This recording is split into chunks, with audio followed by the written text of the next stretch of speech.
All right, folks, how you doing? It is Monday, the 27th, 28th of October, something like that. Happy Monday to y'all.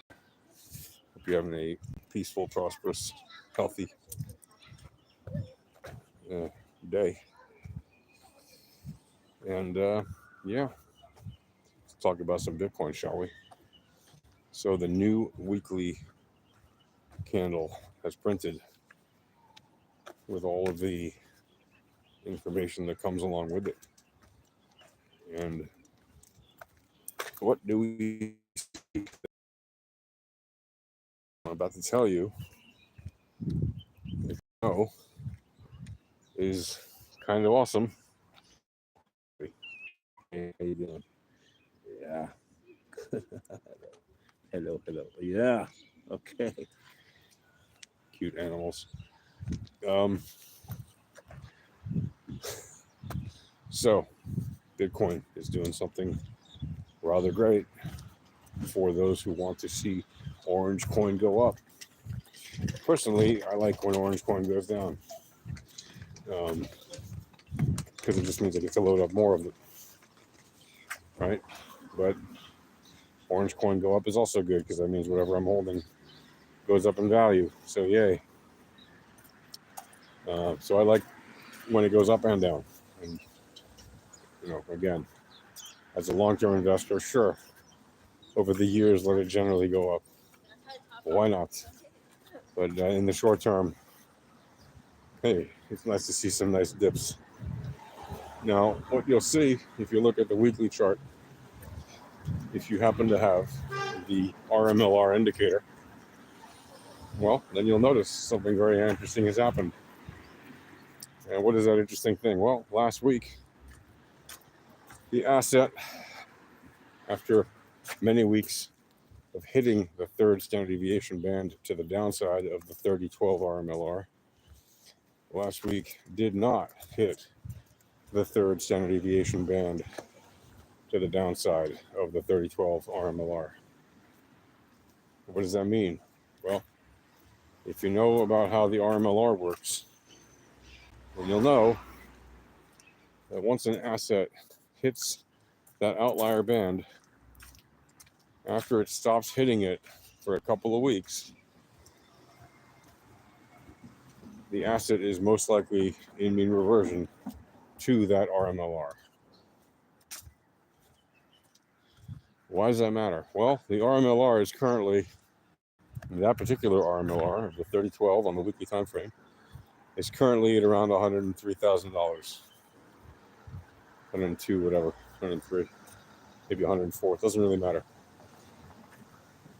If the asset stays above that third band to the downside, the third standard deviation band, again, the third standard deviation band to the downside of the 3012 RMLR this week, and currently that band is down at around 60.8K. Well, then that'll make the second week in a row that it has not hit it, which means next week, right, if it doesn't hit it this week, next week, starting November 4th or whatever, as I've been saying now for weeks, we're likely to see it happen at some point, possibly starting November 4th, because we saw it hit that band last week. We saw it hit, not this past week, but the week before, and every week before that for a good number of weeks. And you could say, but hang on, the last time that it hit that band and then it skipped 2 weeks, it didn't fully revert. In fact, it hit it again after some weeks. Yeah, it did. That's true. But I always say that it can be two candles that don't hit it and then it hits it again. But it is unusual. Usually after two candles, it is in mean reversion. But sometimes it's after three candles or four at the very most. But on a very high time frame, it's very typically two. And if not, then three is pretty much the outer limit. But in any case, now that it's already hit that band to the downside and did do that weird outlier statistically improbable thing where it hit it again many times after that, right? So that that hit, which was earlier this summer, if you remember, in the beginning of August, there was a significant dip in Bitcoin at the end of July, beginning of August, where the price fell all the way down to like 49K. That's when it hit it. So it hit it and spiked right back up. So there's just a wick down there, right? The end of the wick, but technically it was still a hit. So what that did is it triggered, right, the remainder of the hits.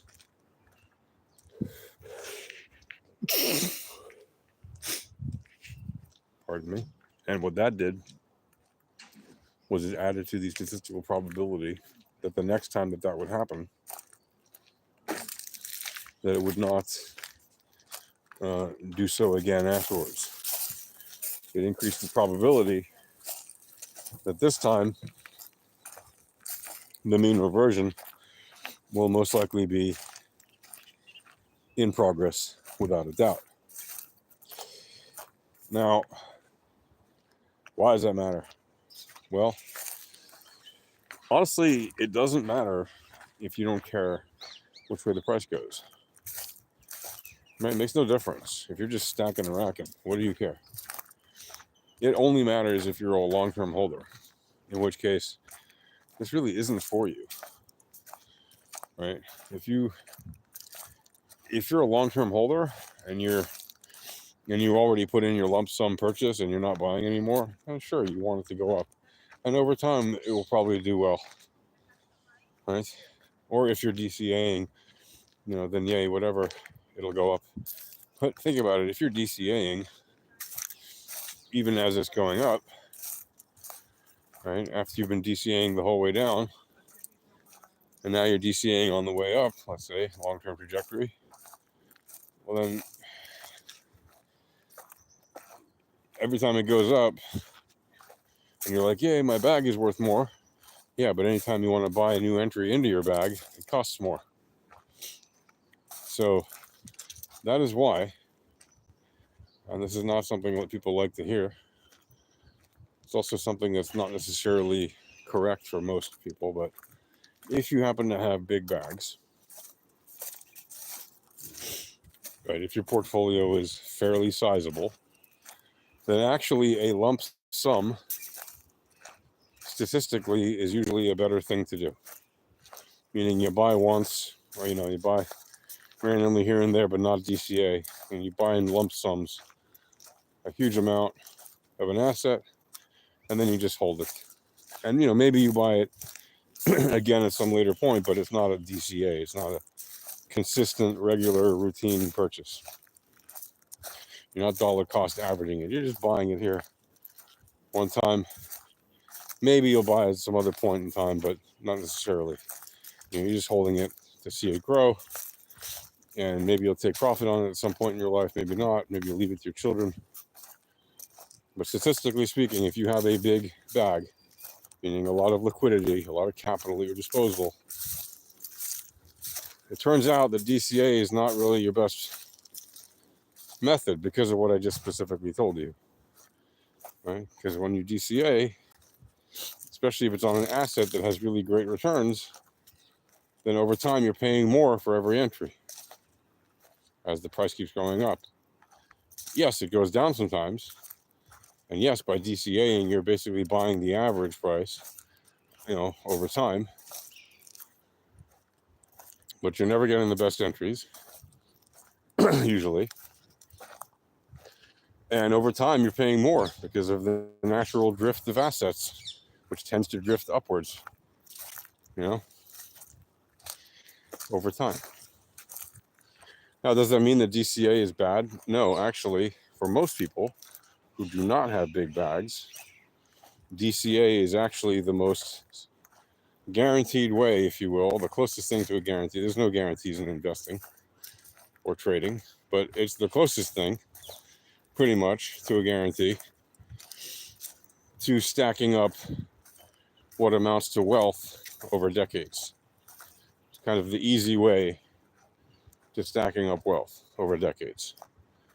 Now, for many people, that sounds like impossibly slow. Like, what do you mean decades? I don't want to wait decades to get rich.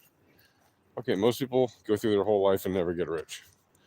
But the average worker will stack enough just by buying into index funds, routinely, automatically, through his pension fund or her pension fund, or through, some tools, whatever you got, doesn't matter.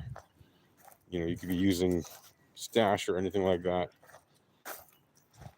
Any tool that lets you buy ETFs on a routine basis, you can set automatic, systems to automatically dip into your bank account, take a payment, whether it's on your credit card, your debit card, your bank account directly, or wherever, and you're automatically buying X amount of ETFs, right? Or, index funds or whatever. Over time, that's proven to work out incredibly well for the average retail investor. Now, you're not likely to be, to ever become a billionaire doing that. In fact, far from it.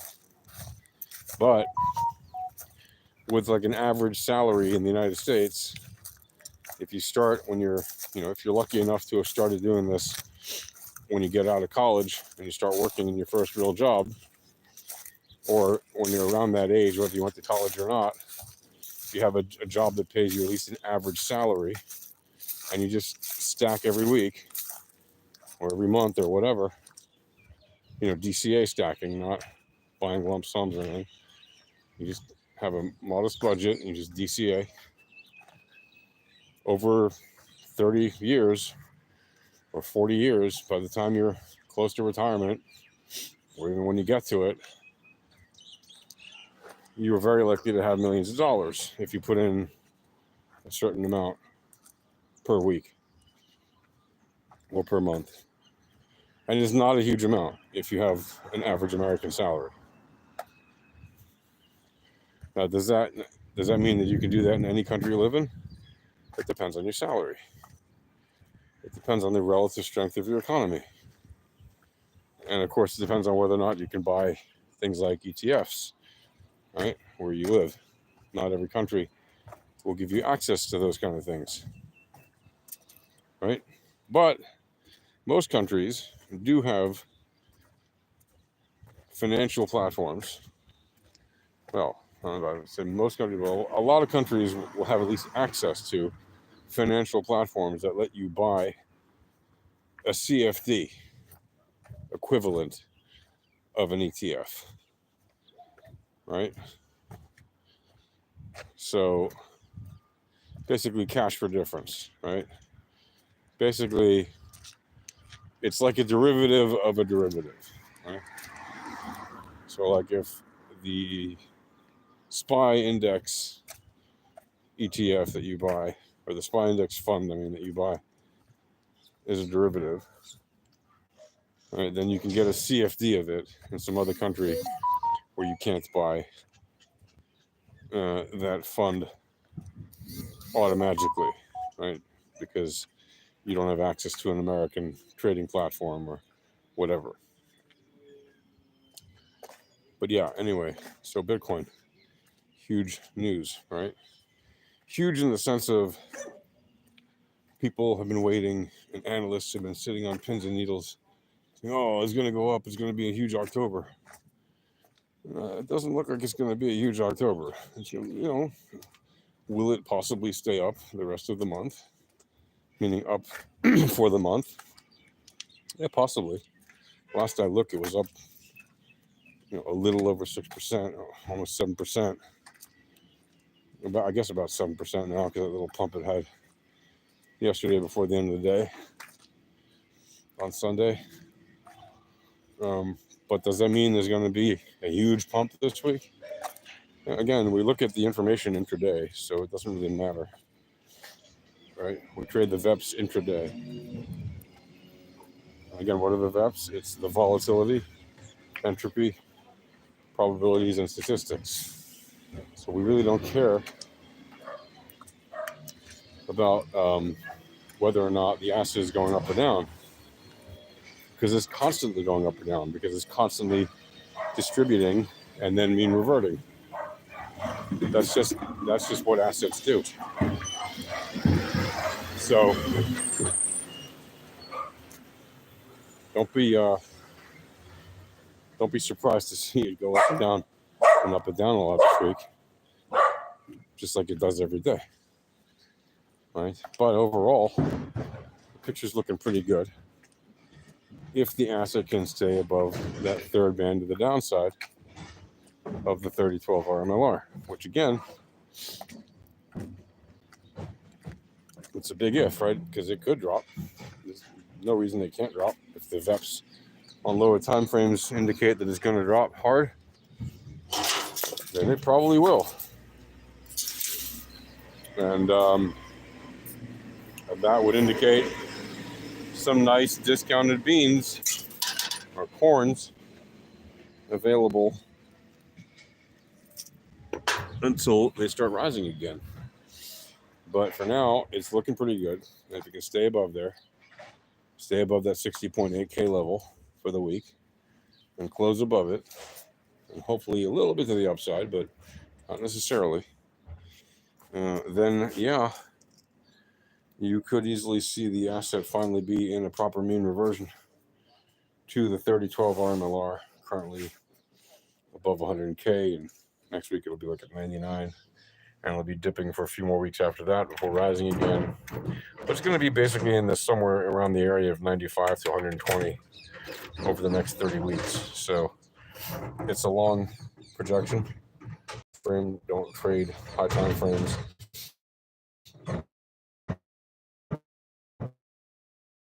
On low time, weekly time frames are really much more about investing and big picture. High time frame stuff. Okay. All right, that's it. And if you want to see the live streams of Alpha Trading, just go to alphatradinghq.com/discord. Again, that's alphatradinghq.com/discord. And go in there. You can join the live streams that start at 9 a.m. U.S. Eastern Time, Monday through Friday. And what else? You can also request the free volatility starter pack if you want to learn how to trade this way. Just do that inside the Discord. There's a channel to request support, and you do that in there. Okay, see you guys later. Happy trading.